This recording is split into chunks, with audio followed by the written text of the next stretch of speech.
I'll just hold it. Okay, I'm sorry about the late start. I've lost the stylus for my tablet computer. It fell out of my case somewhere between my lecture and here, so there's some bits where I plan to write in the slides, and I'll do my best with my finger. Hopefully that'll work. If anybody sees a little brown pouch that has a stylus in it, that's mine. I'd appreciate it if you could return it to me. I'm Sahal Yaqub. I'm the course coordinator for 1032S, General Physics B. Welcome. I hope you had a good vacation. I'm also going to kick off the series of lectures, and we're going to cover optics. Optics is generally broken up into 3 sections. We're going to start with wave optics, where we talk about the wave properties of light. Okay, we know that light is a wave, and we'll go through some of the evidence for that. After that, we'll talk about the ray model of light. And in the ray model of light, we ignore the fact that light is a wave, and we just consider light moving as straight rays, like you would think about from a laser or something.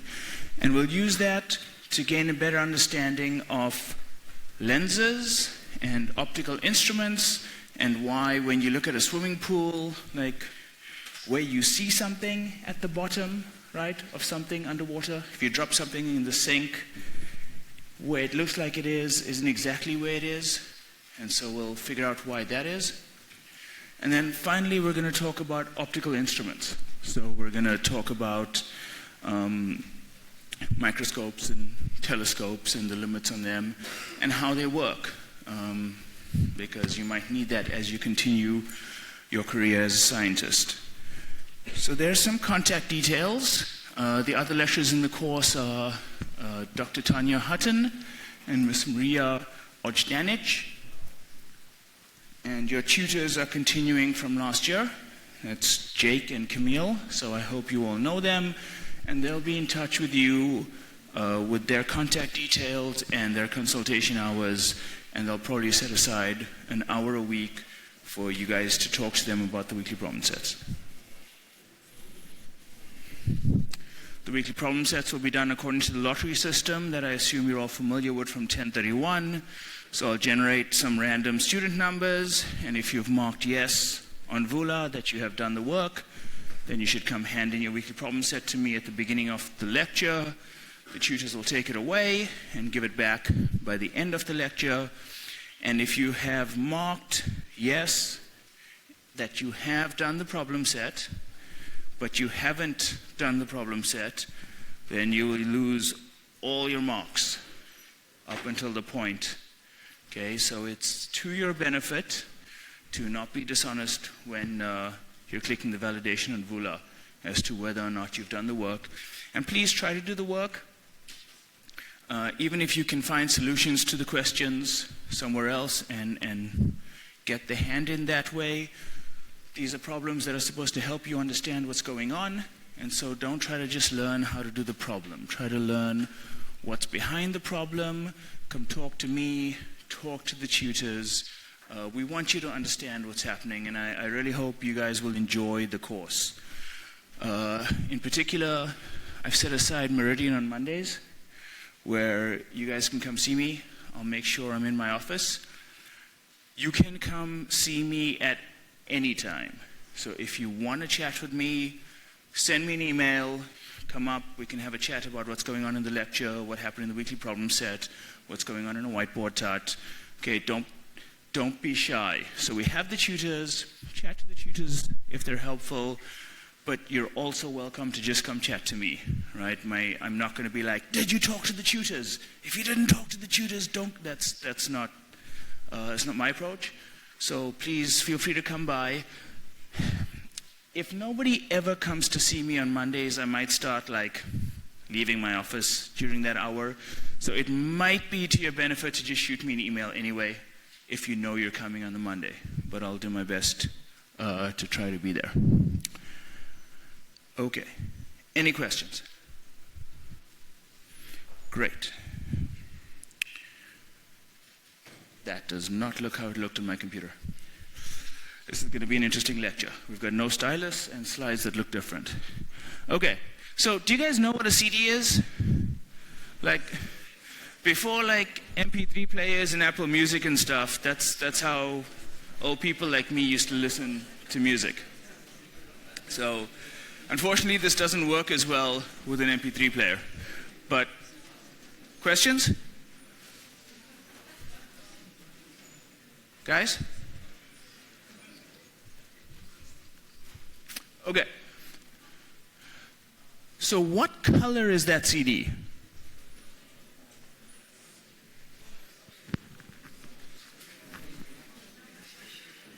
What color is the CD? Anybody?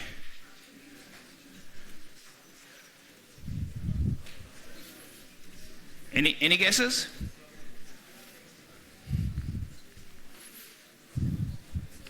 I can wait.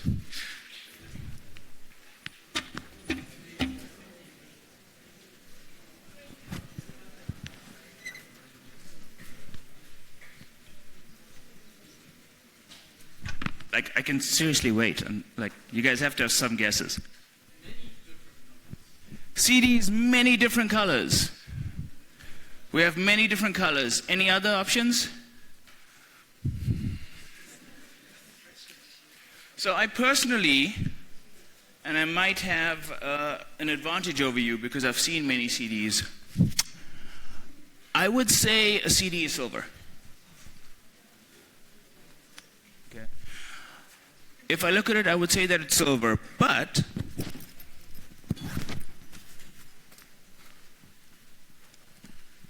we can immediately see why everything is breaking today. Okay.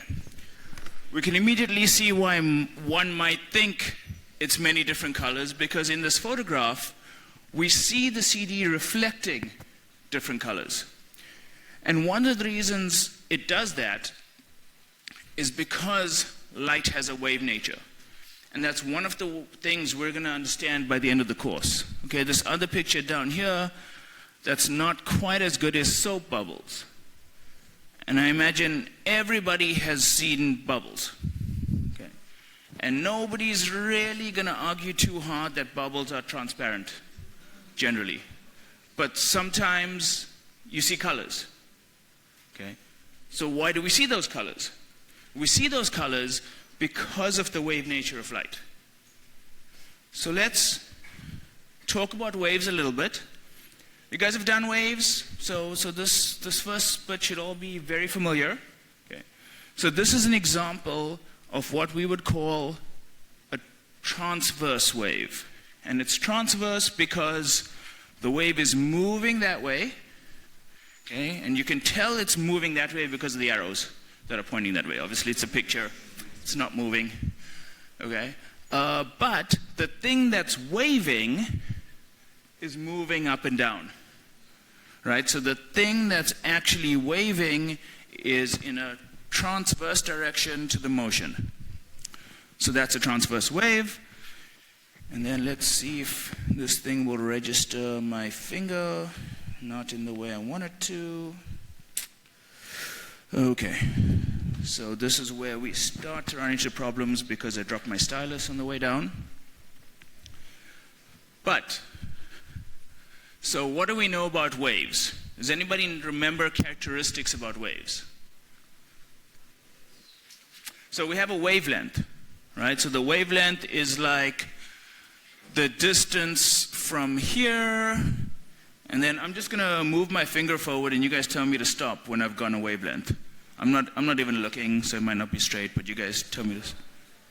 Okay, cool. So we're down, we know what a wavelength is, okay?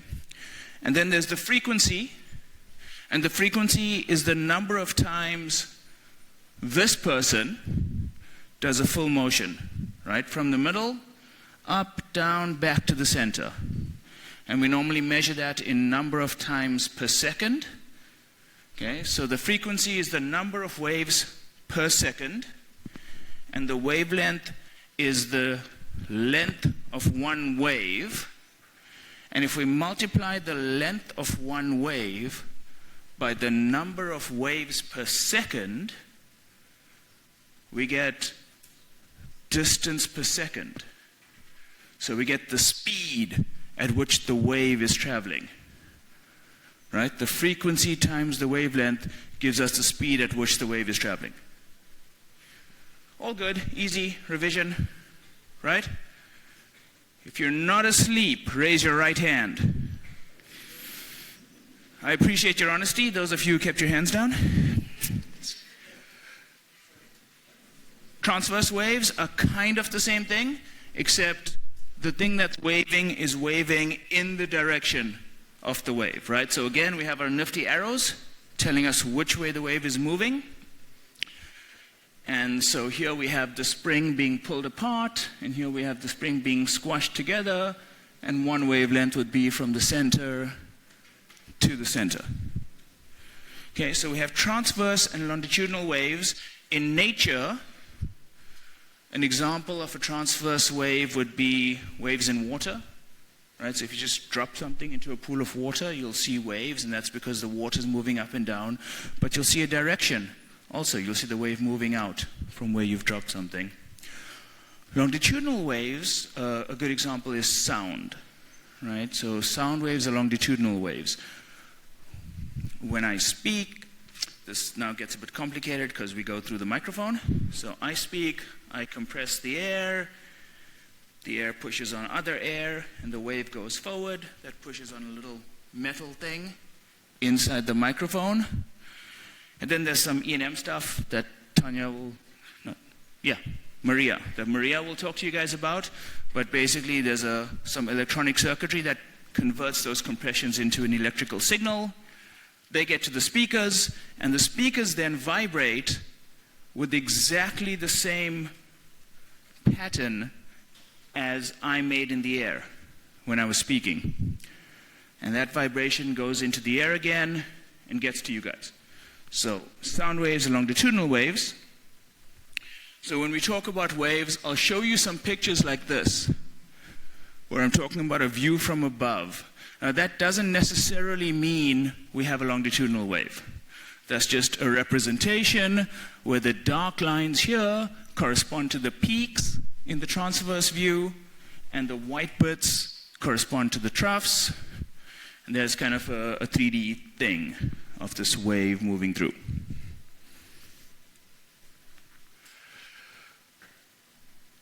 You can hear around corners. Might sound a bit strange, but if you think about it, you know it's true.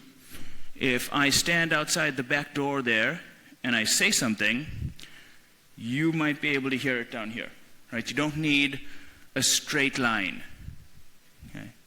You can't really see around corners. If we turn off all the lights and I stand at the back outside the door and I have a flashlight that I turn on, the light won't necessarily get to the person at the front corner of the room. So we can do this because sound is a wave, right? Because sound is a wave, as it goes through the door opening, it spreads out in a special way.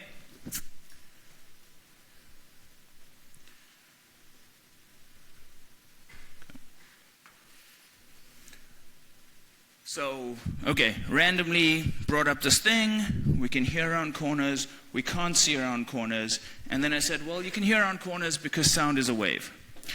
But I started by telling you light is a wave. And that's where we get to this last guy here, right? So this effect of spreading out through an opening, it's called diffraction. And diffraction is where a wave bends when it goes around a corner. But diffraction only takes place when the opening is about the size of the wavelength of the thing we're concerned about. Light has really small wavelengths. Okay, so sound has wavelengths kind of order meters. Okay, but light has wavelengths of order, well, 0.5 micrometers. Okay, so a micrometer is 10 to the negative 6 meters. So this is 5 times 10 to the negative 5 meters is a typical wavelength of light. So because light is so small, as it goes through the doorways, it doesn't exhibit this bending motion as much. We can kind of explain that using something called Huygens principle. Okay, a little bit early. So here's an idea to illustrate this. So we set up some waves in water, and if we look at the left-hand side, we have a small opening that is close to the size of the wavelength. How do we know it's close to the size of the wavelength? I could be lying to you, but we can see the wavelength on these pictures, right? You can see the peaks, you can see the troughs, you can just kind of, they're close, right? It's not exactly the same, it doesn't have to be exactly the same, but as long as they're similar, we see this effect of refraction. You can see a plane wave coming in at the top, and it hits the opening, and then it spreads out from the opening. Here we have a much bigger opening, much larger than the size of a wavelength. And here you can see a little bit of bending right at the corners. But mostly the wave goes straight through. Okay. And the bigger you make the opening with respect to the wavelength of the wave, the less you're going to see that. So let's see if one thing will work today. So this is a time-lapse video of this effect. So you can see the plane wave coming in, and then how it spreads out after going through an opening.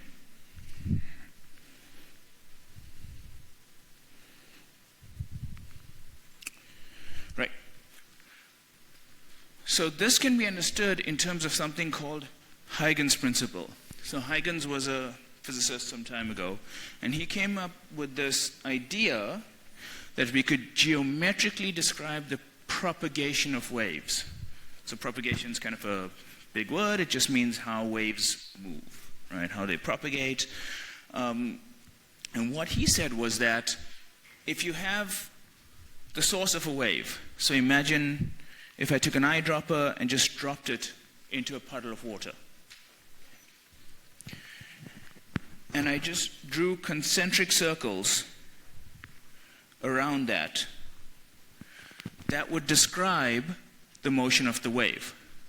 So particularly if I knew the speed the wave was moving, right? So let's say I opened up my eyedropper, my compass thing, to draw concentric circles about the point where the drop hit the water. And I opened that up to one wavelength, and I drew a circle. Okay. Then if I wait the amount of time I expect that wave to take to move one wavelength, I should see the wave there. Okay, and if I open it up again, and I make it 2 wavelengths, and I wait the amount of time it'll take for the wave to travel 2 wavelengths, that'll be where the wave is. Not surprising, right? We're all okay with that? So let me, right. So the thing that Huygens did that was a little weird was he said we can do better than that, right? Well, not better, but we have a mechanism that works not just for these circular wavelengths. So we have up in the top left, and again, apologies with the stylus gone, I'm a bit handicapped as to what I plan to do in the lecture. So if we can think about that first line as being the first concentric circle we drew, right? There's one on the inside there, okay? It's labeled VT1, and there's another one outside it, which is VT2, which you can also think of as having been drawn from a concentric circle. But if we look at just the one line, and maybe I should get rid of, where are the controls?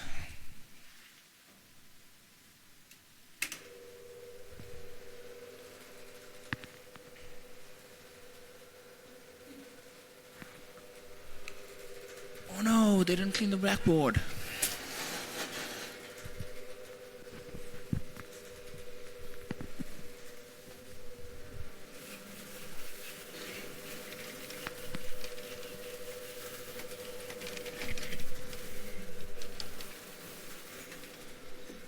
So, we have our point.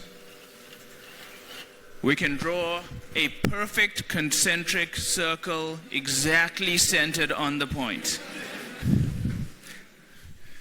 We can draw another perfect circle. So everybody's happy that if I got these circles right at one wavelength and two wavelengths, that would describe where the wave is. Right?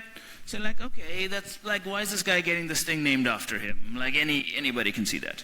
So what Hagen's idea was that once we have this first wavefront, okay, if we took one wavelength again, and we put our compass here, and we drew a circle, and then we put our compass right next to it, and we drew another circle, and we put our compass at the next point, and we drew another circle, and we added all of those things up, we'd get this outer circle again. And it didn't have to be exactly one wavelength. It just had to be the distance the wave would move in a certain amount of time. So if we knew how far the wave would move in half a second, and we wanted to know what it would look like, we just open up our compass to that distance that it would go in half a second, and we draw all circles, and as they add up, we'll get the shape. So again, okay, right? That's kind of cool, right? We wouldn't all have come up with that, right? It works, it's nice, we can understand it, but still a little bit weird. Like, okay, but we could have just opened the thing up from the center anyway. So, right. But it doesn't only work for spherical waves. So Hagen's principle works for any wavefront. Okay, so every point on any wavefront acts as a source of tiny spherical, they're called wavelets, because there's not really the wave, it's this wave-like thing we're using, okay, that move at the same speed as the wave, and the wavefront later is the tangent to the sum of all of these wavefronts. Okay, so if we think about a wavefront moving forward, we have a starting point, we draw some circles, we get the new wavefront.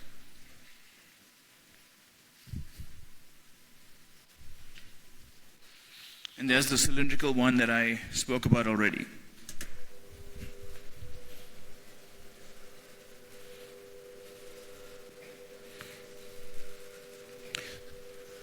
So I introduced that for a reason, of course, right? If you believe that geometric interpretation, then you can see that how the size of the opening affects the bending of the wave. Right? So when we're kind of towards the middle of the opening, all these wave fronts add together to give us a straight wave, still going straight. But the sources that are close to the edge, they give us the curve. Because the one next to it can't add on to it to make it flat. Right? So every point is giving us kind of a flat bit and a curved bit, but towards the center, all the different curved bits add together to make it flat. But from the edge, we still get the bending. And that's kind of the same thing, just with more points. Because obviously the more little points you add, right, it says each point on the wavefront, and you know that between any two points is an infinite number of other points. So this is just a more complete construction. Okay. So the small wavelength of light, the fact that when we see light moving through an opening, the situation in nature is more like this than like we have a small opening, is why we don't see that effect with light, right? We see light moving straight through. But light is still a wave.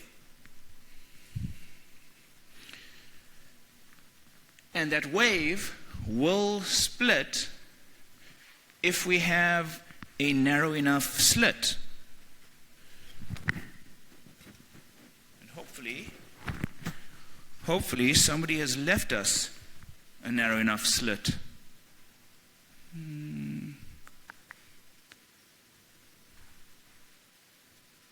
Yep.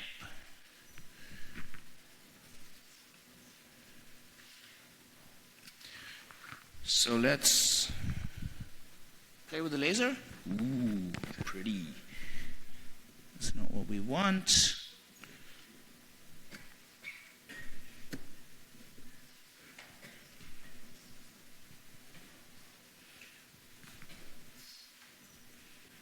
Come on. There we go. We're coming. Okay. So, lights.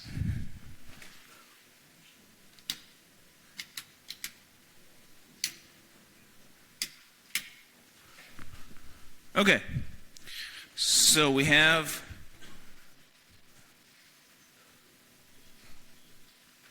a laser. Okay, one spot of light from here going through there. I have here a slide that contains some different teaching tools. And what I'm sending the slide through, and if you don't believe me, I can show it to you after the lecture, just come up to the front, is a single slit. And the slit is closer to the wavelength of light than you would like. And you can see immediately that the light is spread out. So if we send light through a small enough opening, it spreads out. That's cool, right? No? Did we all know that already? Have you all seen that already? You guys are too good. Too good. Just too good.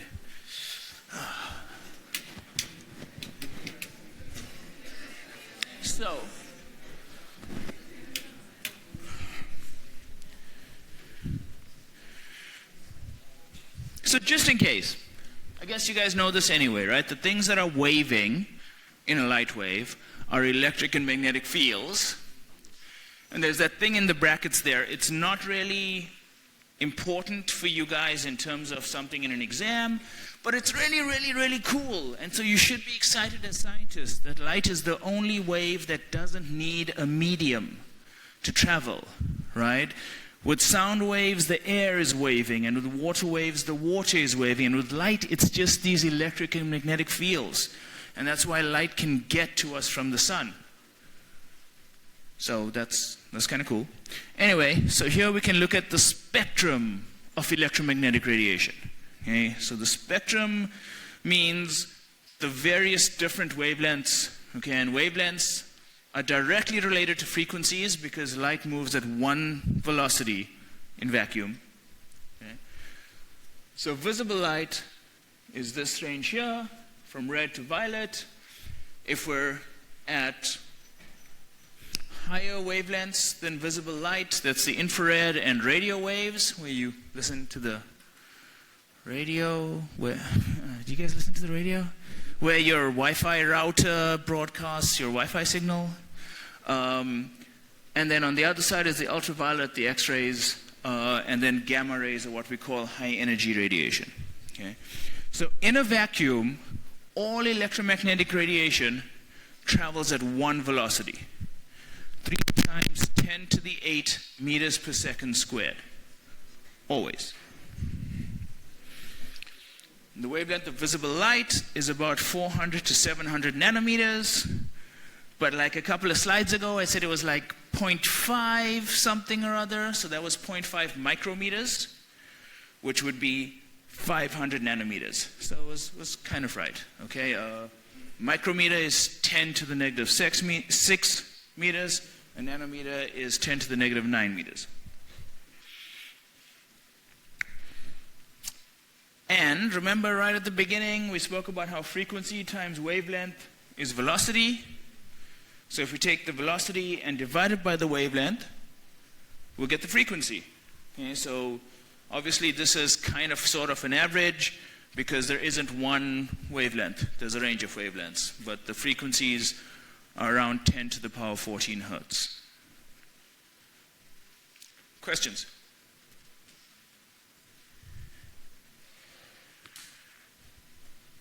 So light doesn't move at the same speed all the time. Light moves at the same speed in vacuum, but moves at its maximum speed in vacuum, but it slows down in air, water, alcohol, whale oil, and fused quartz, which should be a rock. And then we can look at glass, salt, diamond, lead. Okay, so we quantify the speed light moves through different things by taking the ratio of the speed of light in a vacuum to the speed of light in the material, and we call that the index of refraction. We use the letter N for that. And the index of refraction, as you can see here, is always greater than or equal to 1. Right? It has to be greater than or equal to 1 because light moves fastest in a vacuum. Now, when we talk about the index of refraction of a material, we talk about the optical density of the material. We say that a material where light moves slower, so material with a higher index of refraction, is more optically dense.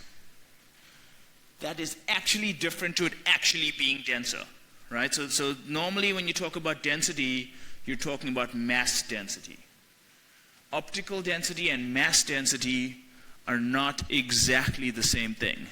And I don't think I have a good example on here to show that. Because lead is the heaviest thing and lead has the highest N. But don't confuse the two. They're separate things. So if you know the density, the mass density of something, you should not assume that the optical density is the same.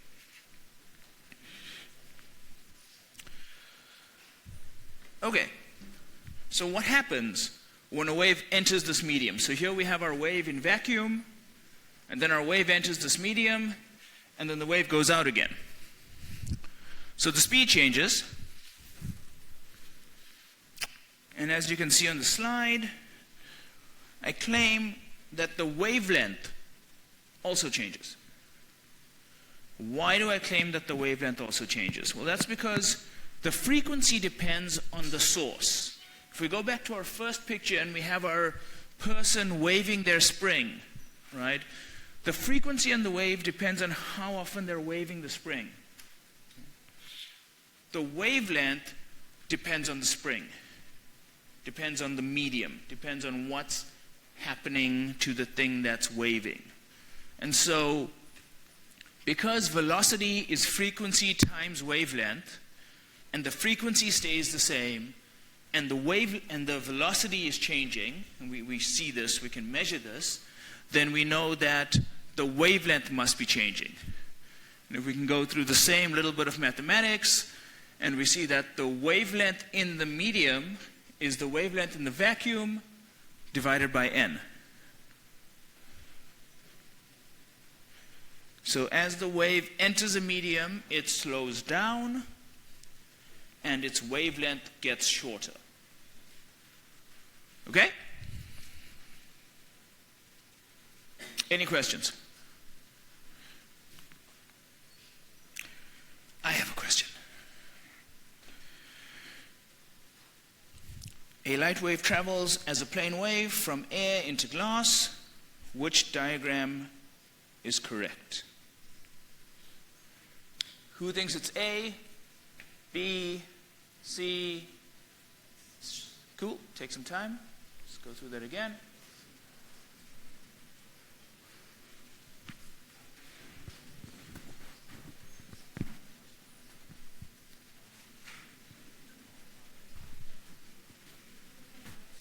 Okay, any takers for A? Any takers for B? Any takers for C? Anybody entirely confused? Do you have a question? Okay, we should talk. So most of us got it right. If you couldn't get it right, please work through the slides, come talk to me, right? But remember, air is essentially kind of sort of vacuum, so we use n equals 1. Glass is n equals 1.5. And our wavelength in the medium is the wavelength in vacuum divided by the wavelength in glass, right? So that'll be wavelength divided by 1.5, which will be shorter than the wavelength in air. And you can see that in this case, the wavelength is bigger in glass. In this case, the wavelength is the same in air and glass. And in this case, the wavelength is shorter in glass.